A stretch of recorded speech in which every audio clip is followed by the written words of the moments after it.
गांव की गलियों में खेलते हुए बच्चे अक्सर खुशियों से भर जाते थे, पर उन्हीं गलियों के एक छोर पर दो मासूम चेहरे ऐसे थे जिनकी मुस्कान वक्त की मार ने छीन ली थी। वे थे देवनाथ और उसकी छोटी बहन कावेरी। दोनों के माता पिता का देहांत अचानक एक सड़क दुर्घटना में हो गया था। उस हादसे ने इन मासूम बच्चों की दुनिया उजाड़ दी। देवनाथ मात्र 10 साल का था और कावेरी 7 की। पिता किसान थे और मां गृहिणी। अचानक माता पिता के चले जाने से उनके सिर से सुरक्षा और ममता की छांव उठ गई।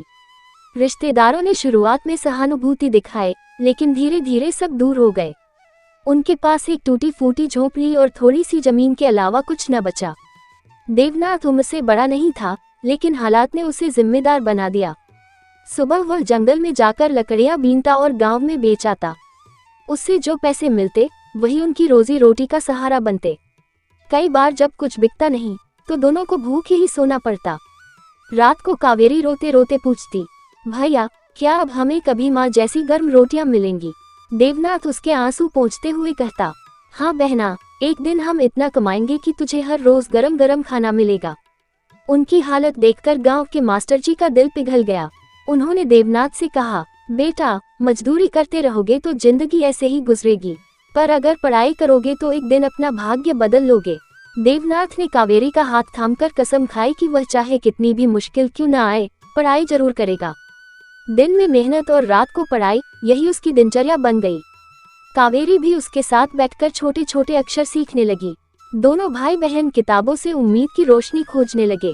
गांव के लोग शुरू में हंसते, अरे पेट भरने का ठिकाना नहीं और पढ़ाई का शौक पाले हैं। पर देवनाथ चुपचाप अपनी राह चलता रहा। समय बीता और मेहनत रंग लाने लगी। देवनाथ ने 5वीं कक्षा में पूरे ब्लॉक में पहला स्थान प्राप्त किया। उसकी इस उपलब्धि से गांव में हलचल मच गई।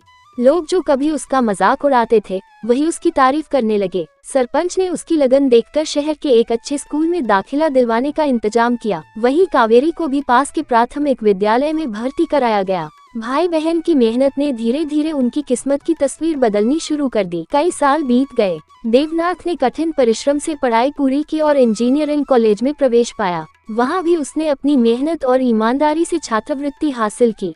दूसरी ओर कावेरी ने अध्यापिका बनने का सपना देखा और उसे साकार करने के लिए जी जान से पढ़ाई की। आखिर वह दिन आया जब देवनाथ को एक बड़ी कंपनी में नौकरी मिल गई। पहली तनख्वाह मिलने पर उसने सबसे पहले कावेरी को नई किताबें और कपड़े खरीदे। फिर दोनों ने अपने पुराने झोंपड़े की जगह एक छोटा लेकिन मजबूत घर बनवाया। कुछ ही समय बाद कावेरी भी अध्यापिका बन गई। गाँव के बच्चे अब उसी से पढ़ना चाहते थे, जो कभी खुद दूसरों के घरों में झांककर किताबें पढ़ने की कोशिश करती थी। गांव के लोग अब उन्हें मिसाल मानते थे। सरपंच गर्व से कहते, देखो यही है संघर्ष का फल। अनाथ होना कमजोरी नहीं, अगर इंसान हिम्मत और मेहनत करे तो उसकी तकदीर खुद बदल जाती है। देवनाथ और कावेरी ने अपनी जिंदगी की कठिन राहों को हिम्मत से पार किया। अब वे न सिर्फ खुद खुशहाल थे बल्कि गाँव के अन्य गरीब बच्चों की पढ़ाई में भी मदद करने लगे।